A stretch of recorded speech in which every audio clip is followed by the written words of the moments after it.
Qu'attendre de la visite du pape? Quel est l'état des relations RDC-Vatican? Quelle est la place de la foi aujourd'hui en RDC? L'Église universelle ne gagnerait-elle pas à une autre pédagogie de communication et à multiplier les interactions entre les fidèles et Dieu? Édition spéciale, ce vendredi 20 janvier, après le journal de 19h, avec Monseigneur Ettore Balestrero, le nonce apostolique.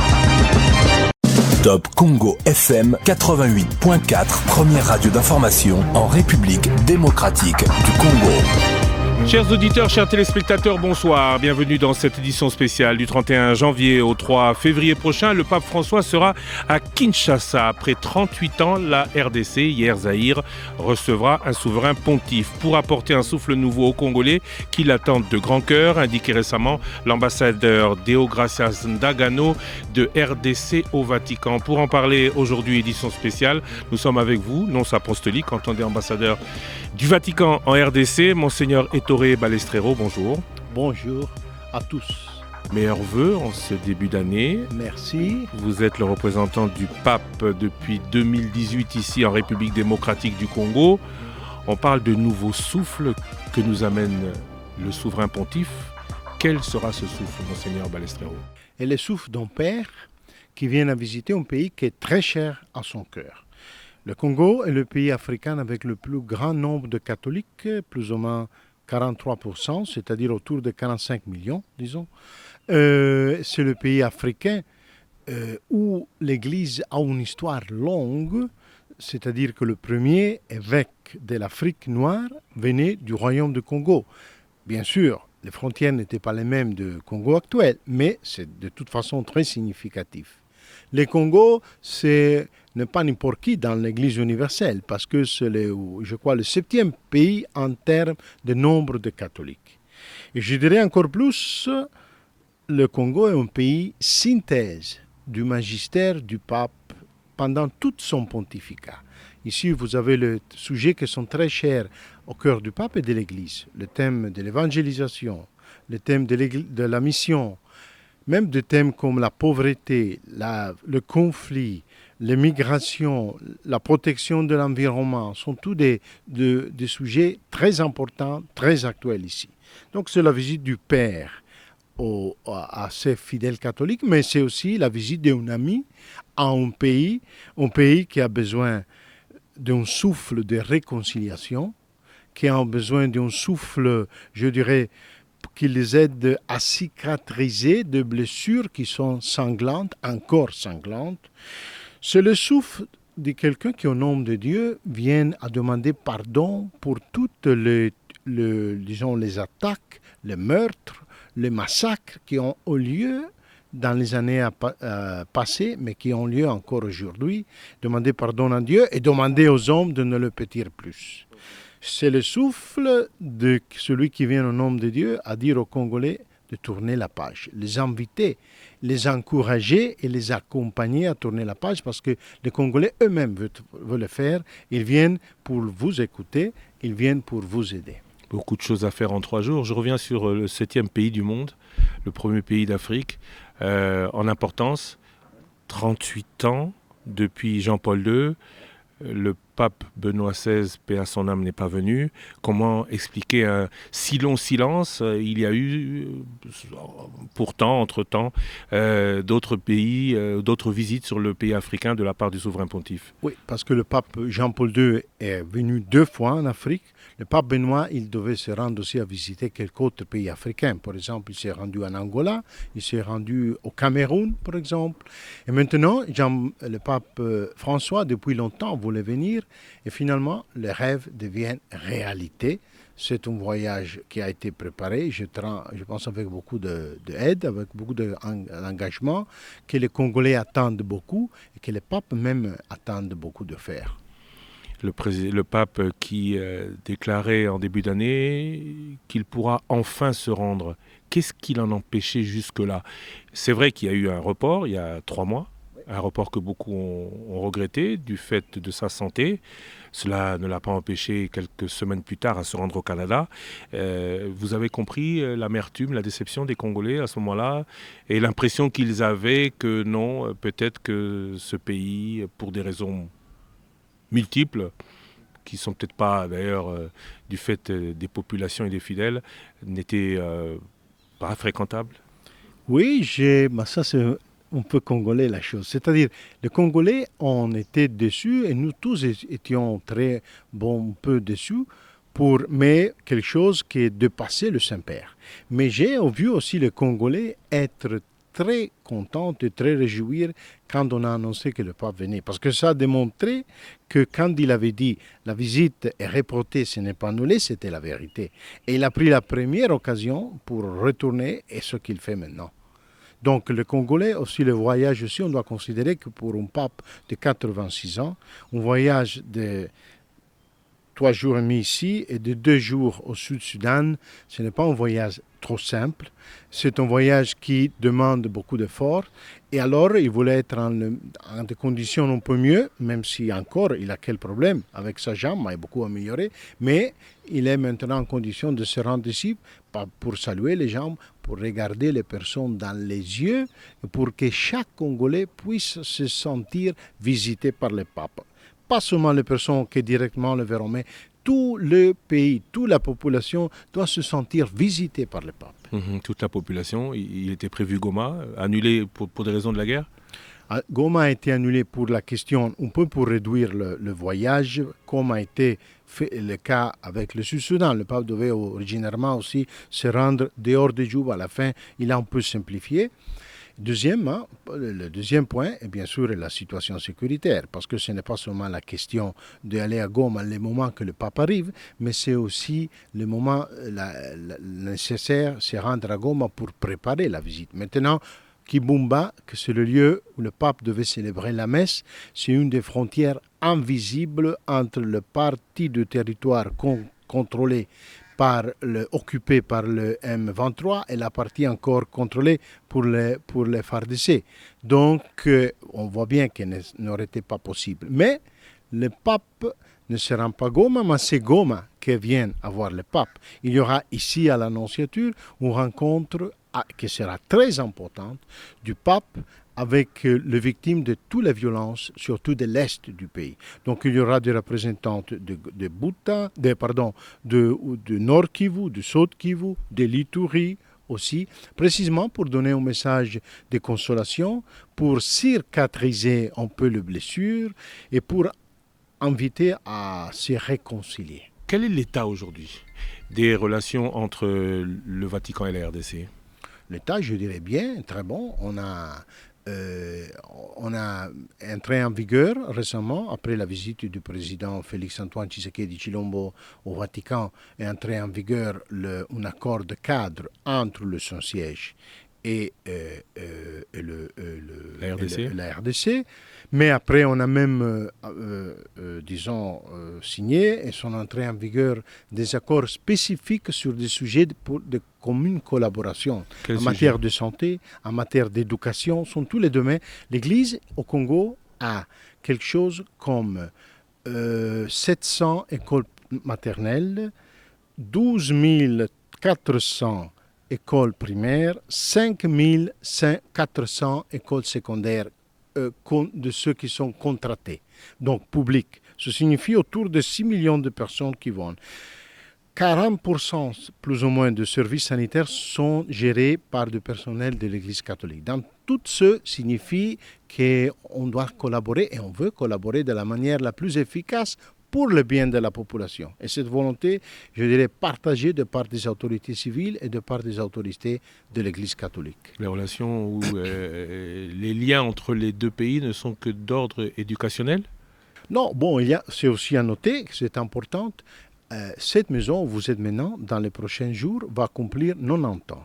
C'est-à-dire, et c'était construit pour être la représentation du pape au Congo depuis 90 ans. Et toujours dans quelques jours, nous célébrerons, quelques jours après la venue du pape, le 60 ans des relations diplomatiques, que vous mentionnez avant, entre le Saint-Siège et la RD Congo. Donc on voit que c'est une longue histoire qui a eu des moments très importants et c'est un moment fondamental parce qu'on considère que sera probablement dans l'histoire du pays le moment avec le majeur concours de foule pour de rassemblement de personnes.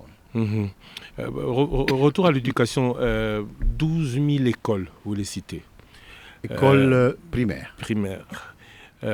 Beaucoup moins d'écoles secondaires, mais 5500, ce n'est pas mal. Dans un environnement d'éducation gratuite, il y a eu beaucoup de bruit autour du fait que l'Église catholique s'est peut-être quelquefois comportée aussi durement à l'égard de ceux qui n'avaient pas les moyens de payer que l'État et les privés.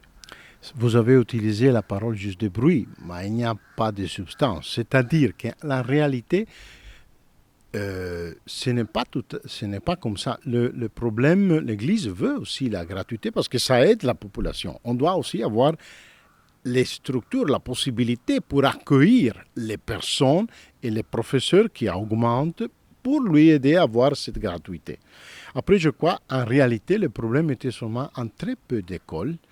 Et le problème, ce n'était pas que l'Église était en contraire, mais c'était les parents qui voulaient maintenir un bon niveau et c'était les professeurs qui avaient quelques problèmes comme leur paiement aurait dû être réduit de continuer à enseigner. Donc ce n'était pas un problème de l'Église, mais je pense qu'il y a toujours ici la bonne volonté et la magie du Congo et qu'on trouve toujours la solution. Donc je pense qu'en cette question ici, on a déjà bien, je pense, on est presque arrivé, je crois, à la solution. En parlant de niveau, l'Église catholique, en acceptant peut-être que l'État prenne en charge tout, n'a-t-elle pas aussi accepté dans ces écoles dont beaucoup étaient qualifiées d'écoles d'élite de baisser son niveau d'enseignement? Alors, les écoles des églises sont des écoles pour tous. Il y a des écoles d'études et là-bas, c'était le problème. Mais ce n'était un problème qui venait pas de l'église, mais des parents qui disaient « mais nous envoyons nos enfants à votre école, nous voulons maintenir le niveau ». Et c'est précisément pour cela qu'on a travaillé, on a trouvé des solutions vraiment effectives. Mais l'église a des écoles partout dans le pays, même dans les endroits où il n'y a pas d'autres solutions, l'église ou des autres institutions, l'église est là pour donner une éducation parce que l'éducation, c'est la croissance. La croissance, c'est le développement. Et l'Église veut le développement du Congo. Les attentes du peuple congolais sont énormes, leur joie est grande. Ce sont là encore les propos de l'ambassadeur du Congo au Vatican. Quelles sont celles que le pape pourra rencontrer de ces attentes? Les Congolais, dans leur spiritualité, dans leur croyance, dans la puissance qu'a le Vatican, en espèrent beaucoup. Oui, je crois que le pape vient avant tout pour dire aux Congolais, tournez la page, je disais, réconciliez-vous. C'est-à-dire, ne restez concentrés dans le passé. Bien sûr que le passé doit être reconnu, la justice doit être faite, mais toute cette fleuve, on parle du Congo, donc on doit parler du fleuve Congo, toute cette fleuve doit entrer dans l'océan plus grand, aussi de la réconciliation. Ça, c'est le grand devise de la visite, tout réconcilier. C'est réconcilier, c'est-à-dire concentrer, penser au futur, à l'avenir, chercher de construire avec les autres, pas les uns contre les autres. Et le pape vient aussi dire aux Congolais, l'avenir est avant tout dans vos mains.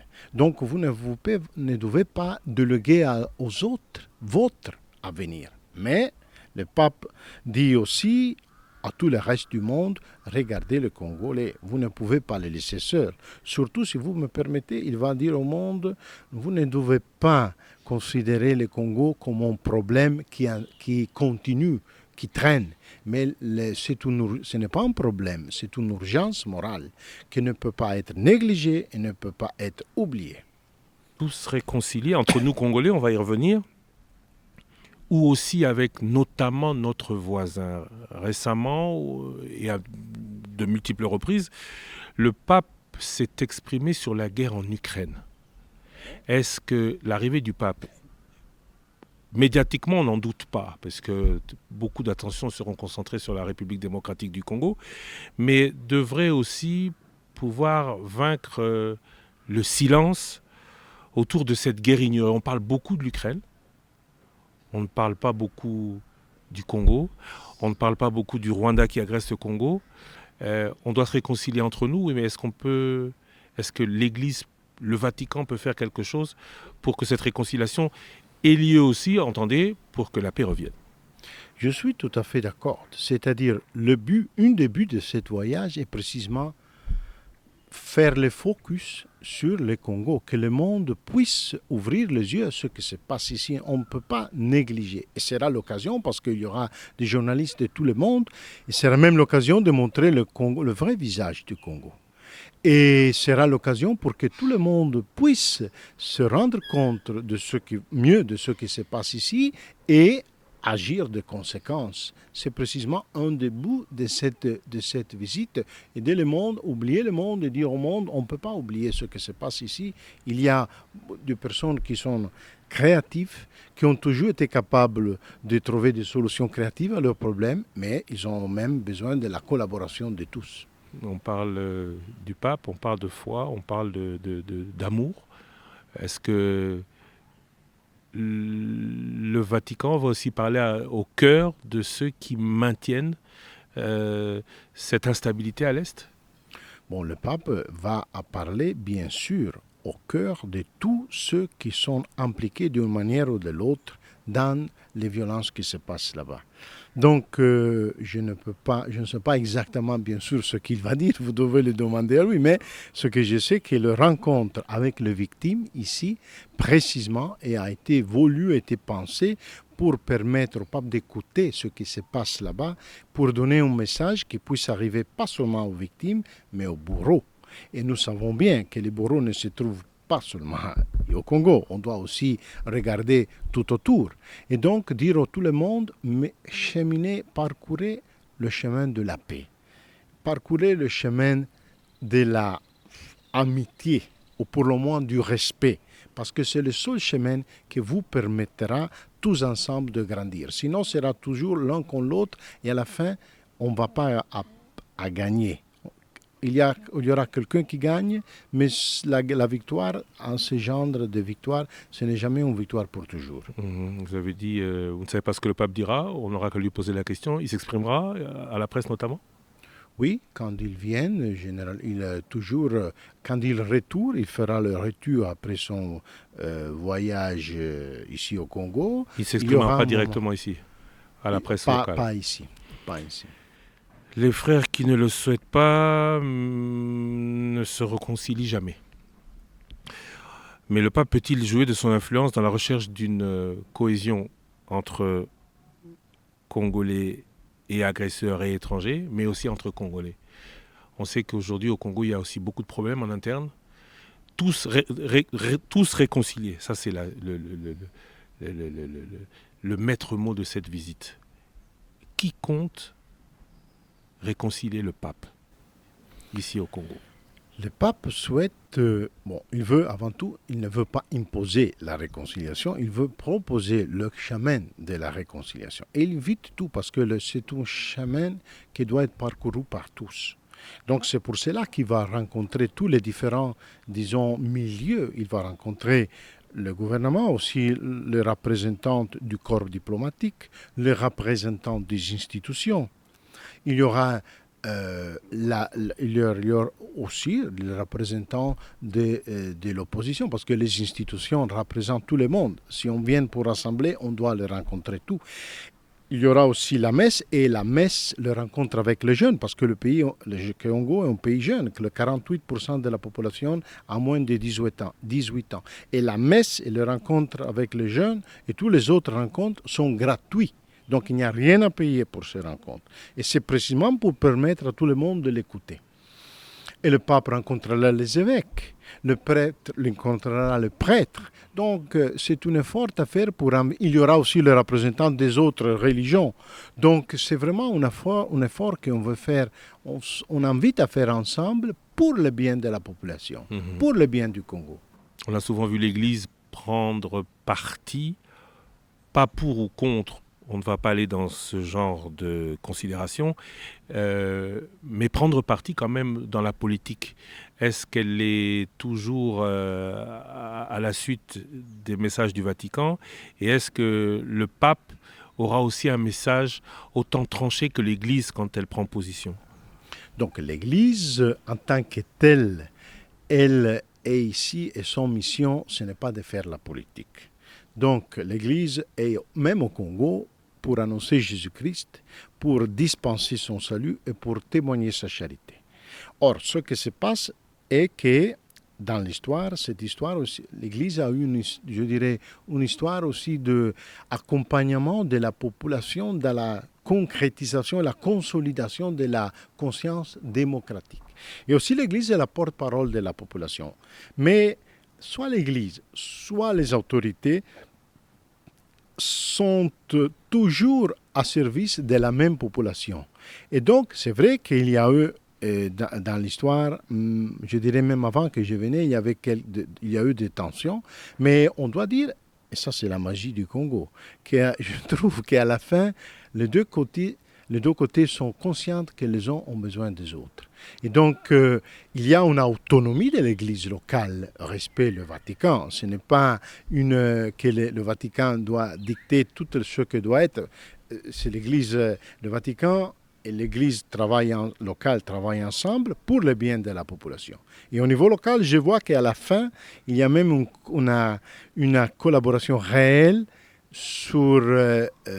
entre l'État et l'Église, précisément parce que les deux sont conscients qu'ils ont besoin les uns des autres. Le pape ne viendra pas prendre ou donner des directives ou prendre position ou faire des déclarations particulières sur la situation actuelle politique en cette année 2023 électorale. Le pape ne vient pas pour faire la politique, il vient pour rassembler, pas pour diviser.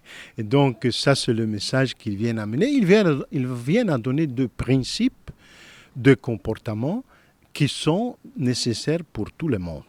Et donc, si tout le monde les respecte, tout le monde pourra marcher ensemble dans le respect et avoir un processus que vous mentionnez, qui soit démocratique, qui soit inclusif, crédible et qui respecte le calendrier électoral. De ces principes, on peut parler ou on peut penser qu'il y aura aussi celui de la compassion à ses dirigeants à l'égard du peuple de Dieu de RDC et des autres qui vivent dans la pauvreté, dans un pays où de plus en plus on parle de plaintes de non-répartition équitable des richesses? Bon, je pense que ce qu'on doit découvrir ici, que c'est ça je parle à mon nom personnel. Quand je suis arrivé au Congo, je pensais d'arriver dans un pays pauvre. Après 5 ans, je dis non, je suis dans un pays plein de pauvres, mais ce n'est pas un pays pauvre. Donc, nous devons travailler tous ensemble pour une distribution équitable de la richesse. Et ça est bien pour le développement de tous. Et je pense que sur ce niveau, le pape, bien sûr, dira un mot pour que tout le monde puisse être, poussé à marcher en avant, à s'approcher aux autres et à aider à soigner toutes les blessures qui sont dans le cœur de la population qui souffre. Ça, c'est essentiel parce que l'Église veut et elle est porte-parole des besoins de cette population. Et donc, le pape encore plus. L'Église catholique, même si elle garde son influence, c'est la plus représentée en RDC, vous l'avez dit, a perdu de son importance, on va dire ça comme ça, dans le monde. Mais un certain dynamisme est perceptible, notamment dans la manière avec laquelle est vécue la foi en République démocratique du Congo. Est-ce que la RDC peut être un exemple dans l'évolution de comment doit être pratiquée sa foi dans l'Église ? Alors, au niveau mondial, je dirais qu'il y a, comme le monde change, aussi le nombre de catholiques change. La population est en train de grandir beaucoup en Asie et en Afrique, et le nombre de catholiques sont en train de grandir. Donc, les changements au niveau de l'Église sont déterminés de changements souvent démographiques. Bien sûr, il y a un monde occidental qui souvent c'est très sécularisé, mais ce même monde même est entré en crise. Et alors, il est en train de réflexionner de réfléchir et de peut-être récupérer quelques racines qu'il avait perdues parce qu'il pensait qu'elles étaient superficielles. Et en cette perspective, l'Église du Congo, je crois, peut aider beaucoup l'Église universelle. L'Église peut, je dirais avant tout, peut aider pour comprendre qu'on peut vivre sur la croix sans désespérer, c'est-à-dire sans dramatiser, et bien découvrir la foi, pas comme un anesthésiant, pas comme une illusion, mais comme la vraie réponse pour surmonter les drames qui nous crucifient. L'Église, donc, en ce sens, peut être un grand exemple qui donne à toute l'Église du monde. Auprès, je dirais, c'est une Église qui, au niveau des évêques, il y a une unité, une grande unité. Je respecte et j'apprécie beaucoup le travail qu'ils font ensemble pour le bien du pays. Et dans cette unité est, je dirais, un exemple pour les autres Églises. C'est une Église qui envoie beaucoup de missionnaires dans le monde et donc même à ce niveau-là, c'est un grand exemple pour le reste de l'Église universelle. Et c'est aussi, je pense, une Église qui peut apprendre aux autres à être concret, à ne pas se perdre dans des polémiques loin des besoins réels de la vie de la foi. En ce sens, je crois l'Église ici, avec sa joie même d'exprimer la foi, qui est une joie visible quand il y a les célébrations, comme le pape même a dit, c'est une église dans laquelle la foi s'est vraiment enracinée dans la culture. Il y a toujours un chemin à faire, mais il y a un dialogue effectif. Et ce dialogue est un dialogue qui s'exprime dans la joie. Et ça, c'est une grande source d'espérance pour l'église de tout le monde. Mais la foi ou la pratique de la foi en République démocratique du Congo semble ne plus être quasiment consacrée dans l'Église catholique, mais dans d'autres églises. Peut-être parce que la pratique dans cette église est un peu moins rituelle que dans l'Église catholique. Est-ce que l'Église catholique prend conscience de ce changement? Est-ce que l'Église catholique, comme il y a eu évolution lors du Concile Vatican II, où on a lâché le tout latin pour notamment dire la messe dans d'autres langues, est-ce que cette Église est prête à ce changement? Alors l'Église, pour changer le cœur des personnes, que c'est le vrai changement qu'on doit faire, doit être consciente que l'Église, ce n'est pas une entreprise commerciale. C'est-à-dire, la foi, ce n'est pas un produit à vendre et je me dois, disons, complaire le marché et ses exigences. Parce que ce qui change le cœur, ce qui change est Dieu et Jésus-Christ, ce n'est pas moi. Donc, ce que je dois faire est d'être fidèle à Jésus-Christ et bien sûr, en faisant comme ça, j'arrive au cœur des personnes et les personnes le comprennent. Donc, ce que l'Église doit faire pour être toujours plus efficace est être toujours plus fidèle à Jésus-Christ. Et je crois que l'Église est en train de le faire. Et beaucoup, bien sûr, elle n'oblige personne à la suivre. Donc, tout le monde elle peut même l'abandonner. Mais ça a été la source de Jésus. Mais Jésus nous a sauvés quand il était seul sur la croix. Et à ce moment-là, tout le monde a recommencé à regarder le Seigneur. Donc, quand de la foi, l'Église reste vraiment fidèle et est consciente au Seigneur, est consciente que c'est lui qui sauve, que c'est lui qui change les personnes, alors les autres personnes commenceront à se tourner vers l'Église. Donc, de notre côté, c'est le devoir d'être cohérente, qu'il n'y a pas de dichotomie entre ce que nous vivons et la manière dans laquelle ce que nous disons et la manière dans laquelle nous vivons. Mais c'est aussi un engagement à prendre tous ensemble, catholiques. Parce que moi, nous devons être cohérents avec notre foi. Mais si cette foi n'est pas remise en question, ce qui est consacré, c'est que tout homme est pécheur. Et la messe, c'est le moment où le plus les catholiques rencontrent Dieu. Si cette messe est le moment où on reçoit la grâce de Dieu, l'Église catholique ne gagnerait-elle pas à multiplier les interactions entre les fidèles et Dieu, dans le sens où dans d'autres cultes, autres que catholiques, il y a plus d'interactions? Ça serait vrai si c'était un show. Mais l'Église, le moment de la messe est le moment dans lequel surtout Jésus nous sauve. Donc le dialogue et l'interaction est essentiel, mais essentiel pas entre le prêtre et le fidèle, mais entre le fidèle et Christ.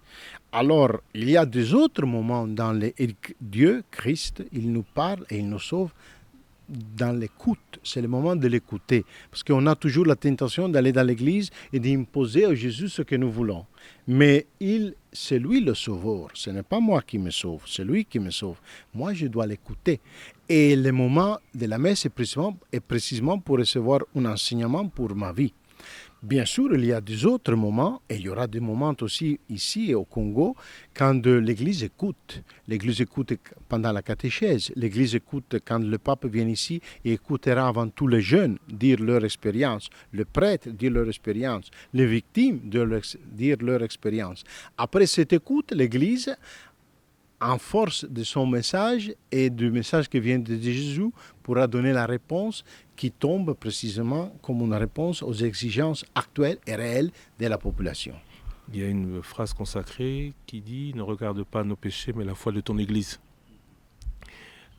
Il y a peu, le pape et Monseigneur Ambongo ont rappelé aux prêtres leurs obligations, notamment de célibat, et ont annoncé prendre des mesures assez rapidement. Où en est-on avec ces différents cas-là? Est-ce que les hommes d'Église se sont remis en règle avec Dieu sur ce point?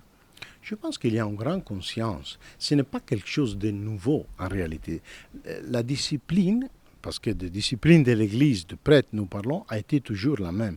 C'était seulement la question de rappeler à tout le monde cette discipline. Je crois qu'il y a un grand effort de la part de tous pour travailler en ce sens. On doit comprendre que l'Église est une communauté d'amour. Et l'amour, comme c'est un vrai amour, a des règles. Et donc, on ne peut pas faire n'importe quoi, mais on doit suivre et vivre l'amour. Et l'amour de Jésus, un amour exigeante, et nous devons, avant tout, nous, les prêtres, donner un exemple avec notre vie. Je pense qu'il y a la conscience et il y a la volonté de parcourir cette chemin, même de part des prêtres, et la conscience que ce n'est pas une nouveauté, mais c'est seulement un rappel de quelque chose qui a toujours été comme ça dans l'Église. Du 31 janvier au 3 février, le pape sera ici. Vous êtes son représentant ici. Qu'est-ce que vous aimeriez avoir comme résultat le soir du 3 février, une fois le pape François parti? Ça, c'est une très bonne question. Et la question, je me suis posé la question. Alors, mon désir est que la foi des Congolais catholiques puisse se revitaliser et même ou puisse naître, s'il n'a pas encore naître, et qu'ils puissent vivre leur foi dans la joie. Et que tous les autres puissent rencontrer dans le pape des questions qui les interrogent et qui les invitent à s'approcher à Jésus avec un cœur ouvert. Et que tous les Congolais se soient vraiment poussés à se réconcilier pour avoir un corps nouveau. À moins de 2 semaines de son arrivée, les préparatifs, vous les suivez ici en RDC. En êtes-vous satisfait? Je suis contente. Je pense que beaucoup a été fait. Il y a une rencontre presque hebdomadaire avec le Premier ministre, qui est le responsable de la part de l'État. Il y a aussi une rencontre avec, presque hebdomadaire, je l'aurai dans quelques instants, avec l'évêque qui s'occupe, qui coordonne tous ces efforts. Beaucoup a été fait. Il reste encore pour faire, mais nous avons encore 2 semaines, ou 12 jours, donc je pense et j'espère, je confie que ce qui manque, le parcours qui manque, sera parcouru pendant les derniers jours que nous avons encore devant. Monseigneur Ettore Balestrero, je rappelle que vous êtes le nonce apostolique, entendez l'ambassadeur du Vatican République démocratique du Congo. Je vous remercie. Je vous remercie, je salue tout le monde et je attends déjà tout le monde pour dire bienvenue, Boyeye Lamu au pape quand il arrive le 31 à 15h30 à l'aéroport d'Njili. Merci beaucoup. Merci. Top Congo FM 88.4, première radio d'information en République démocratique du Congo.